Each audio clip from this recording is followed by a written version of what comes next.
Hi, my name is Tessa Jackson, and this is my mini TED Talk.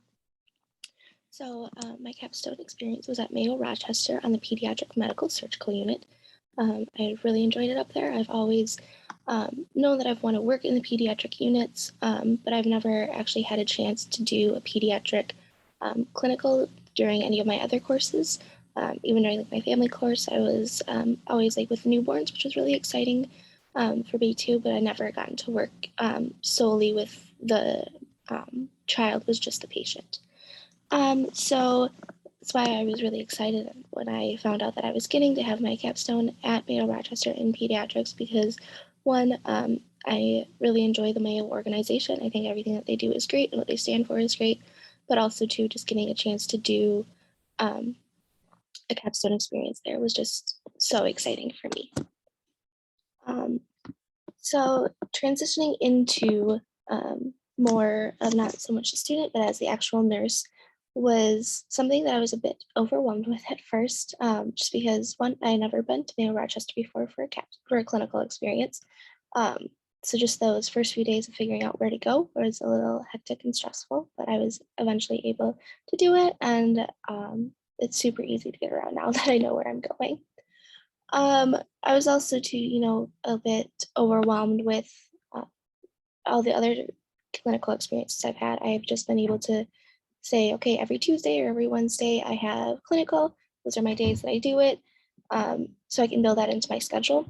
And so not getting assigned a preceptor, not knowing what their schedule is or what hours they're going to work, but it's a little bit stressful at first just because I have to work too to make sure that I'm able to pay for school.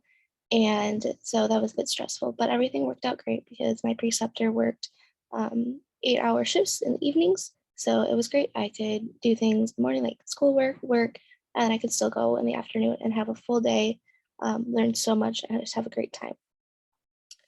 Um, I was also able to, as more of a capstone student, since I was there more frequently, I was able to really see just how much the healthcare team all works together. I always knew that everybody worked together, but just really seeing how much they actually do work together, and also too much how much physicians rely on their nurses to actually know what's going on in their patients. So many physicians have come up to me and my nurse preceptor. They're like, you guys actually know more about the patients than what we do. So if you think this is what's best for them, great, we'll do it.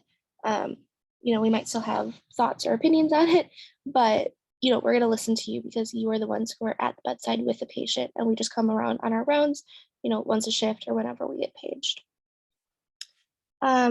I was also able to put a lot of my professional values and the evidence-based practices into place during this. I was always able to make sure that I gave my patients dignity, autonomy, respect.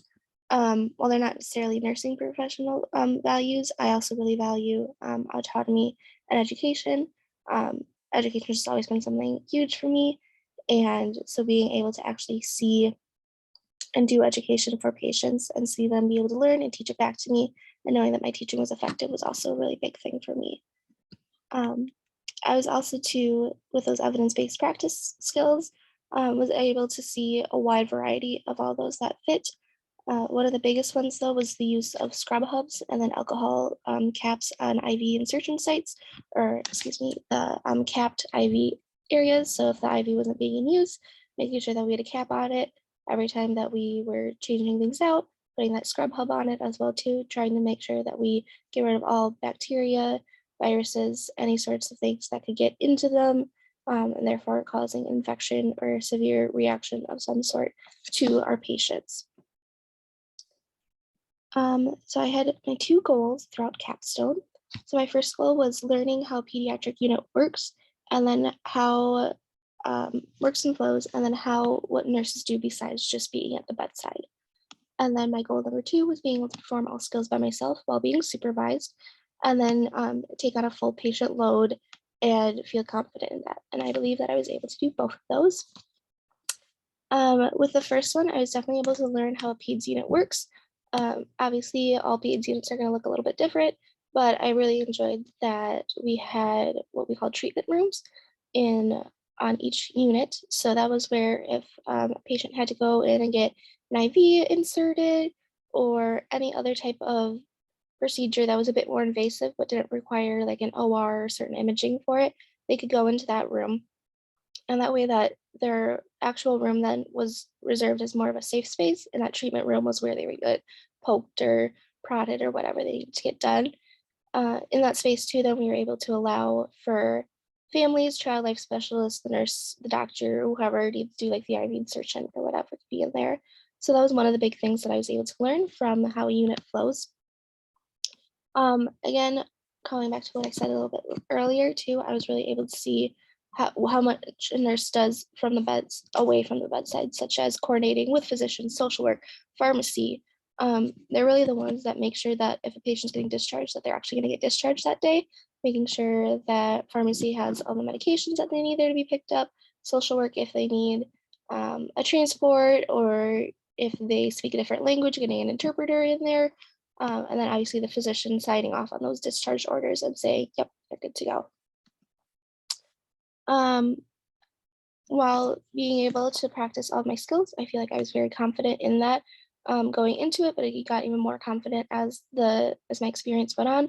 I was able to, by the end of it, middle of it, was interested on doing all assessments by myself, taking vital signs if a patient was post-op, doing those more frequent vital signs, so once a half hour, then every hour for 4 hours, and after that, um, I was able to, answer call lights, even if they weren't my patients, at least just go in and try to help, and then administering medications as well too. Um, some barriers that I found a little bit difficult in attaining these goals was that I was not always the only student on the unit or always the student assigned to my preceptor. So that made it a little bit challenging because those students were there for a shorter duration, so they needed to do more of that stuff first. And then I would be able to go in later and do it, but that was just a bit of a barrier because I wasn't always able to do the full thing on all of the patients. Another barrier too was that I had a lot of patients who needed chemotherapy for various cancers, and I'm not allowed to hang chemotherapy. So that was just a bit of a barrier because I couldn't do as much of the hands-on stuff with the patient then that day because my nurse needed to do all of that. Going into the future and transitioning to an actual nurse, I think it's gonna be a bit strange and weird of being the only one that's responsible for my patients. Obviously, I'll have the physicians and coworkers who can help me out and stuff, but instead of being, I don't know that answer, let me go ask my nurse, and I'm just a student. I think that'll be a really different and interesting change for me, but I'm really excited for it as well.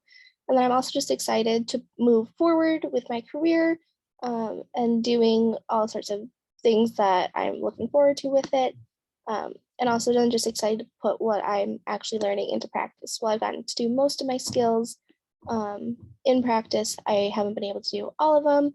And so it'll be fun to actually get to use all of those skills and actually put them into practice. Thank you.